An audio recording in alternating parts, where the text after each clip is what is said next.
पहली बात तो आज वातावरण जो है अपेक्षा के अनुकूल ही रहा, यानी बहुत लोगों ने कहा था कि हंगामेदार होगा।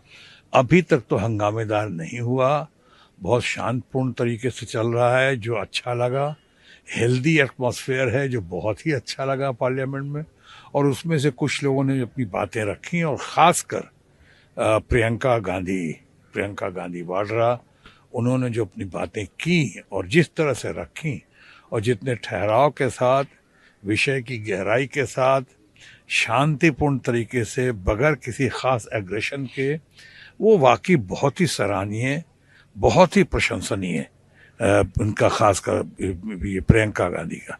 और लोग ना सिर्फ उनको बहुत अच्छे से सुन रहे थे, cutting across the party line, बल्कि सब लोग उसकी बहुत प्रशंसा भी कर रहे थे, तालियां भी बजा रहे थे, यानी मेज़ थपथपा रहे थे। यानी काफ़ी बहुत ज़्यादा उनकी हौसला अफजाई हुई। हम सबों को देखकर बड़ा अच्छा लगा कि विपक्ष का कोई नेता या नेत्री जो अभी अभी आई हैं, जिनका इतने अच्छे से स्वागत हुआ है और करना भी चाहिए, वो आई, और आते आते सो कॉल्ड तथा कथित सुकेशु, वो मेडन स्पीच रहा उनका। इन ए वे, प्रॉपर सेंस में कहा जाए तो मेडन स्पीच रहा, और वो भी संविधान के मामले में, इस विषय पे। तो मैं समझता हूँ बहुत ही अच्छा था।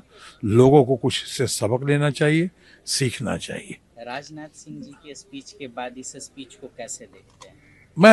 मैं समझता हूँ, राजनाथ सिंह हमारे मित्र भी हैं, राजनाथ सिंह यहाँ के रक्षा मंत्री भी हैं, बहुत ही सीनियर लीडर हैं। मैं तो कह रहा था राजनाथ सिंह के बारे में कि अकेला या चंद लोगों में से एक हैं राजनाथ सिंह, जिन्होंने हर पद पे, कार्यकर्ता से लेके secretary, general secretary, chief minister और करीब करीब प्रधानमंत्री के करीब तक पहुंचने में उनकी बहुत बड़ी भूमिका रही है, अपने आप को यहाँ तक लाने में।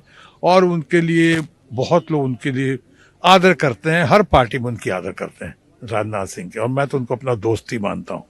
तो राजनाथ सिंह ने बहुत अच्छा किया, लेकिन राजनाथ सिंह जी का आज संविधान के प्रति या तो मजबूरी होगी उनकी, या ऊपर से जोर होगा, वो थोड़ा फ्लावरी में चले गए। स्पीच जो है फ्लावरी हो गए, शब्दों के माया जाल में वो जिस तरह से पेश किया उन्होंने, सुनने में तो अच्छा लगता था, पर लगता था कि और पास्ट टेंस में चलेगा, बहुत पास्ट टेंस में। 75 साल संविधान के हो गए, और 75 साल करीब करीब आज़ादी के भी हो गए, करीब करीब।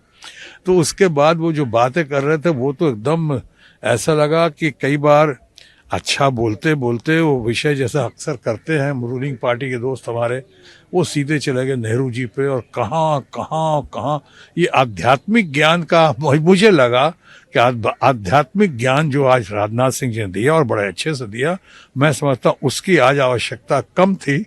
और प्रियंका गांधी ने, चाहे अखिलेश यादव ने जो बातें की और जिस तरह से बातें रखी, सारे मुद्दों को जिन पे लोगों की अपेक्षा थी कि ये रखेंगे, उसमें मणिपुर की बात हुई, संविधान के उल्लंघन का ये बात हुई, उसमें जिस तरह से वोटों में प्रशासन की भूमिका रही, चुनाव के दिन डराने धमकाने की, या पुलिस की भूमिका रही, ये सारी बातें हुई जो लोगों को मणिपुर की बातें हुई, तरह तरह के संविधान के उल्लंघन की बातें हुई, संविधान को कितना हम लोग और मजबूत कर सकते हैं, संविधान के साथ कैसे चल सकते हैं, देश को, समाज को और संसद को चला सकते हैं, इनकी बातें हुई।